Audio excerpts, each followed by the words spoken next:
Hola, bienvenido al día 49 de un año en la Biblia. Mi nombre es Carlos Lira y yo estoy muy contento de leer Levítico 6, 7 del 1 al 27, Marcos 3 del 7 al 30, Salmos 37, versículos 1 al 11 y Proverbios 10, 3 y 4. Comencemos con Levítico 6. Entonces el Señor le dijo a Moisés: supongamos que uno de ustedes peca contra su socio y es infiel al Señor. Supongamos que comete una estafa en un trato que involucra un depósito en garantía, o roba, o comete fraude, o encuentra un objeto perdido y luego niega haberlo encontrado, o miente después de haber jurado decir la verdad, o comete cualquier otro pecado como estos. Si has pecado en cualquiera de estas formas, eres culpable. Debes devolver lo que robaste, o el dinero que tomaste mediante la extorsión, o el depósito recibido en garantía, o el objeto perdido que encontraste, o cualquier cosa que hayas obtenido por jurar en falso. Deberás hacer una restitución total a la persona perjudicada, más un 20% adicional. En el mismo día, presentarás una ofrenda por la culpa. Como ofrenda por la culpa al Señor, debes llevar al sacerdote un carnero sin defecto de tu propio rebaño, o puedes comprar uno del mismo valor. Mediante este proceso, el sacerdote te purificará delante del Señor y te hará justo ante Él, y serás perdonado de cualquiera de estos pecados que hayas cometido. Entonces el Señor le dijo a Moisés: da a Aarón y a sus hijos las siguientes instrucciones con respecto a la ofrenda quemada. La ofrenda quemada se dejará encima del altar hasta la mañana siguiente, y el fuego del altar debe de mantenerse encendido durante toda la noche. En la mañana, después de que el sacerdote de turno se haya puesto las ropas oficiales de lino y también la ropa interior de lino, deberá limpiar las cenizas de la ofrenda quemada y ponerlas junto al altar. Luego deberá quitarse estas vestiduras, cambiarse su ropa normal y llevar las cenizas fuera del campamento a un lugar ceremonialmente puro. Entre tanto, el fuego del altar debe mantenerse ardiendo, nunca deberá apagarse. Cada mañana el sacerdote le echará leña nueva al fuego, luego acomodará la ofrenda quemada sobre él, y también quemará la grasa de las ofrendas de paz. Recuerden, el fuego del altar siempre debe estar encendido, nunca debe apagarse. Estas son las instrucciones con respecto a la ofrenda de grano. Los hijos de Aarón deben presentar esta ofrenda al Señor delante del altar. El sacerdote de turno tomará de la ofrenda de grano un puñado de harina selecta humedecida con aceite de oliva, junto con todo el incienso. Quemará esta porción representativa sobre el altar como un aroma agradable al Señor. Aarón y sus hijos pueden comer el resto de la harina, pero debe ser horneada sin levadura y comida en un lugar sagrado dentro del atrio de tabernáculo. Recuerden, nunca se debe preparar con levadura. Se le ha dado a los sacerdotes como su porción de las ofrendas especiales que me presenten. Al igual que la ofrenda por el pecado y la ofrenda por la culpa, la ofrenda de grano es sumamente santa.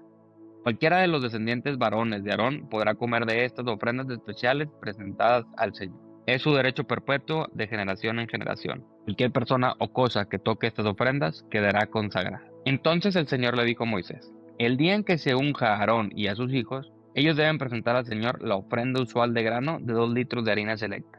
Se ofrecerá la mitad por la mañana y la otra mitad por la tarde. Debe ser mezclada cuidadosamente con aceite de oliva y cocinada en un sartén. Luego, esta ofrenda de grano la cortarán en rebanadas y se la presentarán como un aroma agradable al Señor. En cada generación, el sumo sacerdote que tome el lugar de Aarón deberá preparar esta misma ofrenda. Le pertenece al Señor y debe ser quemada totalmente. Esta es una ley perpetua. Tales ofrendas de grano hechas por un sacerdote deberán ser quemadas por completo. De esa ofrenda nadie deberá comer. Entonces el Señor le dijo a Moisés: da a Aarón y a sus hijos las siguientes instrucciones con respecto a la ofrenda por el pecado. El animal que se presente como ofrenda por el pecado es una ofrenda sumamente santa y se debe matar en la presencia del Señor, en el lugar donde se matan las ofrendas quemadas. El sacerdote que ofrezca el sacrificio como una ofrenda por el pecado deberá comer su porción en un lugar sagrado dentro del atrio del tabernáculo. Toda persona o cosa que toque la carne del sacrificio será santa. Si la sangre del sacrificio llegara a salpicar la ropa de la persona, la ropa manchada deberá lavarse en un lugar sagrado. Si se usa una olla de barro para hervir la carne del sacrificio, luego habrá que romperla. Si se usa una olla de bronce, esta deberá ser restregada y bien enjuagada. Cualquier varón de la familia del sacerdote podrá comer de esta ofrenda. Es sumamente santo. Sin embargo, la ofrenda por el pecado no se deberá comer si su sangre fue llevada al tabernáculo como ofrenda para purificación en el lugar santo. Deberá ser quemada por completo en el fuego. Levítico capítulo 7. Estas son las instrucciones para la ofrenda por la culpa, la cual es sumamente santa. El animal sacrificado como ofrenda por la culpa se debe matar en el lugar donde se matan las ofrendas quemadas, y su sangre debe ser salpicada por todos lados del altar. Después, el sacerdote ofrecerá toda la grasa sobre el altar, que incluye la grasa de la cola gorda, la grasa que rodea las vísceras, los 2 riñones junto con la grasa que los rodea cerca de los lomos, así como el lóbulo largo del hígado. Todo esto hay que quitarlo junto con los riñones, y los sacerdotes los quemarán sobre el altar como una ofrenda especial presentada al Señor. Esta es la ofrenda por la culpa. Cualquier varón de la familia del sacerdote podrá comer la carne. Debe comerla en un lugar sagrado, porque es sumamente santa. Las mismas instrucciones se aplican tanto para la ofrenda por la culpa como para la ofrenda por el pecado. Ambas le pertenecen al sacerdote que las usa para purificar a alguien, haciendo así que la persona sea justa ante el Señor.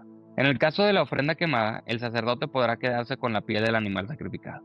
Toda ofrenda del grano que haya sido cocida al horno, preparada en una cacerola o en un sartén, le pertenece al sacerdote que la presenta.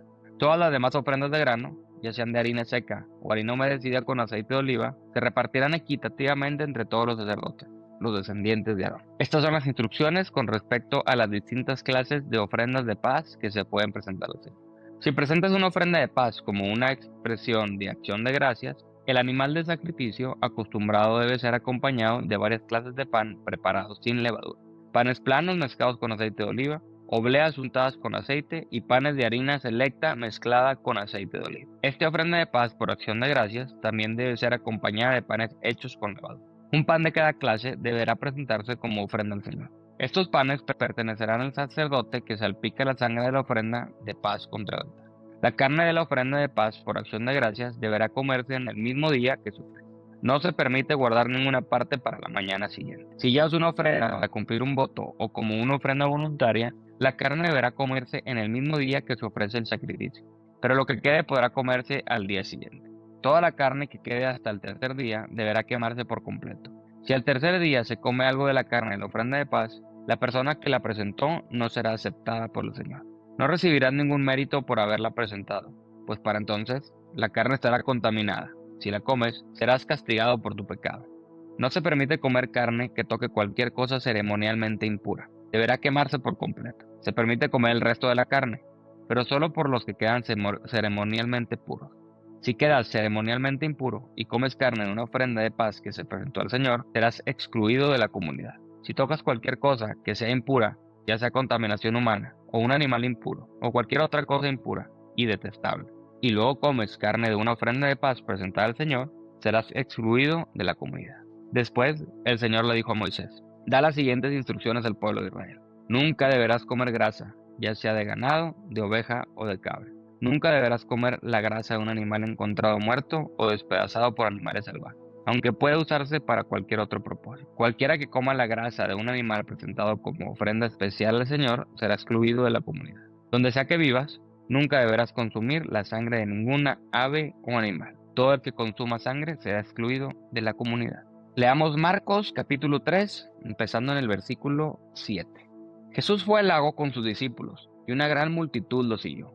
La gente llegaba de toda Galilea, Judea, Jerusalén, Idumea, del oriente del río Jordán y de lugares tan al norte como Tiro y Sidón. Las noticias sobre sus milagros corrían por todas partes, y una enorme cantidad de personas llegó para verlo.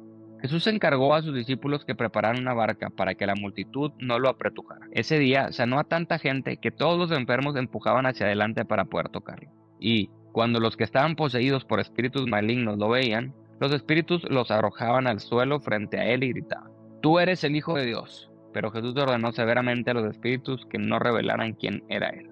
Tiempo después, Jesús subió al monte y llamó a los que quería que lo acompañaran.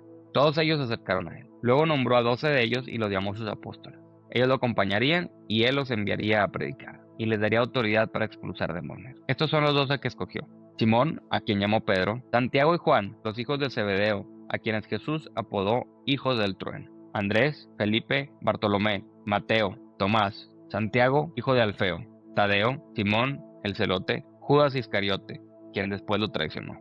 Cierta vez, Jesús entró en una casa y las multitudes empezaron a juntarse nuevamente.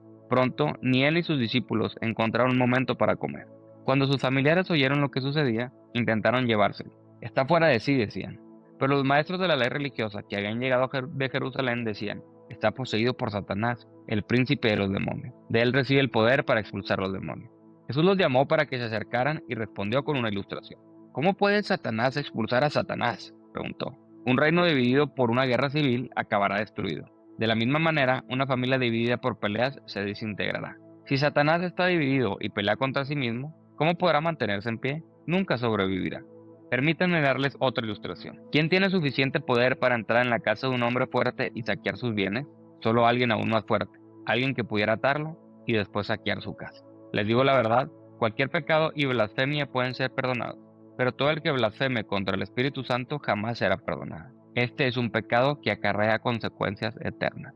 Les digo esto porque ellos decían, está poseído por un espíritu maligno. Salmo 37. No te inquietes a causa de los malvados, ni tengas envidia de los que hacen lo malo, pues como la hierba, pronto se desvanecen, como las flores de primavera, pronto se marchitan. Confía en el Señor y haz el bien. Entonces vivirás seguro en la tierra y prosperarás. Deleítate en el Señor, y Él te concederá los deseos de tu corazón. Entrega al Señor todo lo que haces, confía en Él, y Él te ayudará. Él hará resplandecer tu inocencia como el amanecer, y la justicia de tu causa brillará como el sol de mediodía. Quédate quieto en la presencia del Señor, y espera con paciencia a que Él actúe. No te inquietes por la gente mala que prospera, ni te preocupes por sus perversas maquinaciones. Ya no sigas enojado, deja a un lado tu ira, no pierdas los estribos, que eso únicamente causa daño, pues los perversos serán destruidos, pero los que confían en el Señor poseerán la tierra. Pronto los perversos desaparecerán, por más que los busques, no los encontrarás. Los humildes poseerán la tierra y vivirán en paz y prosperidad. Proverbios capítulo 10, versículos 3 y 4.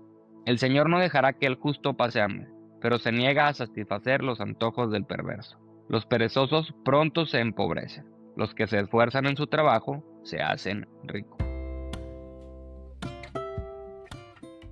Hola, bienvenido al devocional número 49 de Un Año en la Biblia. Mi nombre es Carlos Lira y el de hoy te voy a contar algo un tanto más personal. Algo que Dios está tratando con mi corazón y que creo que puede ser de bendición para alguien más que esté escuchando este podcast. El rey David escribe en el Salmo 37, el versículo 4. Deleítate en el Señor y Él te concederá los deseos de tu corazón. Y ponte a pensar un momento, ¿no quisieras que Dios concediera todos los deseos de tu corazón? Y muy seguramente lo que se te viene a la mente es sí, claro que sí. Pero, híjole, ¿quién nos dijo que esos deseos son buenos o a veces agradables a Él? ¿Qué tal si son demasiado chicos para lo que Dios tiene para ti? ¿O qué tal si realmente esos deseos pueden separarte de Dios mismo? Muchas veces mientras pensamos en esto, nos centramos en el concederá los deseos de tu corazón. Pensamos en las cosas que Dios nos puede dar y no necesariamente en Dios, quien es quien nos da todo. Dios mismo que quiere ser parte de nuestra vida. Venimos leyendo que tenemos un Dios que quiere habitar con su pueblo y entre su pueblo y les enseña cómo. Y hoy mismo sabemos que Jesús dijo, oye, les conviene que me vaya porque les dejaré el abogado defensor, el Espíritu Santo que estará entre ustedes y en ustedes. Hoy mismo sabemos que Jesús vino y dio su vida por nosotros, tomó nuestro lugar, no solamente diciendo te amo, sino demostrando amor sacrificado. Hoy mismo sabemos que tenemos un Dios poderoso y un Padre amoroso. Hoy mismo sabemos que Dios murió para hacernos su tesoro. La pregunta es si nosotros estamos haciéndolo a Él nuestro tesoro.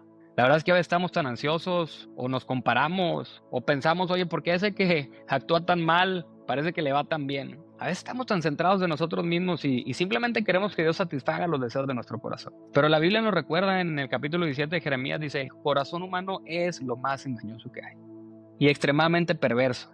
¿Quién realmente sabe qué tan malo es? Imagínate el peligro. Y otra vez, lo que pasa es que creemos que nuestros deseos sí son legítimos, son los buenos, no son egoístas. Decimos, oye, yo no aplico aquí. Y bueno, les decía que Dios había estado tratando con mi corazón y podría ser tal vez de bendición para los demás. Y no sé si te ha pasado alguna vez que te dicen algo, pero no lo crees, ¿no? Una falla de carácter que dicen, pues no es así, solamente es en X o Y situación o es en consecuencia de algo que me hacen. Y para los que están cansados, muchas veces es con nuestras esposas, donde somos retados a tener un carácter como el de Cristo. Las esposas que nos han enviado Dios para hacernos como Él. Y bueno, yo le estaba contando un poco a un amigo que es pastor de cómo Dios me estaba retando esta semana. Y algunas cosas que me hicieron enojar, ¿no? Y me decía, Carlos, mira, hay 3 razones para la ira, ¿no? El enojo realmente es un síntoma de algo más interno. Y generalmente son estas 3 cosas. La primera es un problema no resuelto. La segunda es un pecado no confesado. Y la tercera es cuando algo se interpone entre mi deseo y yo. Dije, híjole, se me hace que ya sé cuál es. Y la pregunta es, ¿por qué a veces tenemos deseos que cuando no se complacen nos hacen enojar? Y es generalmente porque son deseos egoístas, ¿no? Que nacen de nuestro propio corazón engañoso y no del de Dios. La pregunta es, ¿qué deseo hay en medio que se interpone y me lleva a enojo? Así como mi esposa venía diciéndome que tenía que mejorar en un área de carácter, veníamos saliendo de una conferencia de matrimonios y un gran amigo pastor me dice lo mismo, pero con otras palabras, ¿no? Y ahí fue retado de muchas veces. Y una de las cosas que más me retó fue en mi identidad de alguien que es generoso, que le tocaba callar y aprender a recibir. A través de actos de bondad, a través de gente que da porque te ama. Y ahí, como decimos en México, me cae el 20. Muchas veces nos cuesta aprender a recibir amor, aprender a ser amados o aprender a deleitarnos en Dios. No en el proceso, como podría ser con que leíamos en Levítico, ¿no? Con los sacerdotes, de la serie de actos que tengo que hacer, sino en la presencia de quien está ahí. Y no en solamente el Dios que lo da todo porque queremos, sino en un Padre bueno que además se deleita en mí. Y fui retado a aprender y a entender que puedo deleitarme en Él al reconocer que Él primero se deleita en mí. Porque tenemos un Dios que me amó primero, que se dio primero, que sirvió primero y que, sí es verdad, se deleitó primero. La pregunta es: ¿cómo puedo aprender a descansar en su amor y a dejarme amar como este hijo por su padre, que se deleita en él, que abraza, que quiere lo mejor para él? Estamos leyendo este libro, se llama El hombre frente al espejo. Estoy leyendo con mi hermano, un par de amigos y mi amigo pastor, y dice ahí que la verdad es que tenemos dos yo, ¿no? El visible, que es el que le mostramos a otros, y el verdadero, que es el que Dios conoce. La realidad es que no podemos conocernos sin la ayuda de Dios. Para vernos como realmente somos, tenemos que reconocer que no podemos hacerlo sin su ayuda. A veces no nos hemos detenido a examinar nuestras vidas, estos deseos que pueden ser egoístas, que se interponen y nos hacen enojar. O creemos que porque tenemos acceso es suficiente, pero el acceso no es intimidad. Y la verdad es que Cristo arde porque regresemos a Él, porque sigamos su plan. Pero para aprender a conocer su plan, necesitamos detenernos y vernos por quien realmente somos. Y en el mismo libro venía una pregunta, ¿no? Decía: ¿qué quieres que diga tu epitafio? O sea, ¿qué quieres que diga la frase de tu tumba, ¿no? Cuando te mueras. Y yo había escrito en mi libro algo y no me acordaba, ¿no? Y puse: yo quiero que diga que un hombre amado por Dios, por su esposa, sus hijos, su familia, amigos, y usado por Él para ser de gran bendición. Y cuando lo leí me volví a conmover, porque esa misma semana, después de esta conferencia de matrimonios que yo estaba tratando con mi corazón, en la oración de los lunes, tuve que parar de orar, porque no podía dejar de llorar. Porque Dios me volvía a tocar y me quería recordar que antes de poderlo amar a Él, yo era su hijo amado. Y en este tiempo, pues Dios me confrontaba a aprender a experimentar su amor, a recibirlo y a entender que los deseos de mi corazón se encuentran directamente en su corazón. Es como si dijera: Carlos, voltea para arriba y deleítate en el Señor. Y mientras estaba ahí, es como la oración, ¿no? Que es como este tren que se descarrila y regresa a su riel. Ese es el proceso, ¿no? Sanador de la oración, de regresar a nuestro riel. Porque a veces creemos que orar es pedir los deseos de nuestro corazón, cuando en realidad es aprender a alinear nuestros deseos con los del corazón de Dios, con los del corazón del Padre. Y esto aplica a nuestra vida el día de hoy de 3 maneras. Número 1, pues entendí que Dios quiere alinear mis deseos con los suyos. En mi caso, si el síntoma fue un enojo, pues me puede mostrar los deseos no cumplidos, que pueden ser egoístas, que se los pueda entregar a Él. Empezar a examinar mi vida a través de su palabra. Número 2, aprender de un amor que se recibe, de un deleite, que me permita deleitarme en Él, a disfrutarlo y a ser amado, para que eso dependa todo. Aprender a recibir amor para poderlo dar. Y número 3, entender que como mi identidad está en Él, al deleitarme y disfrutarlo, es imposible no reflejarlo. Es un reflejo de su gloria, parte de la identidad de este Hijo amado en el que el Padre se deleita. Así que el día de hoy leímos de nuevo el Salmo 37, versículo 4, es: deleítate en el Señor y Él te concederá los deseos de tu corazón. Este es como un examen, un análisis, una cirugía de corazón abierto para que aprendamos realmente a entregarle nuestro corazón a Él, que se deleite en nosotros. Acompáñame a orar.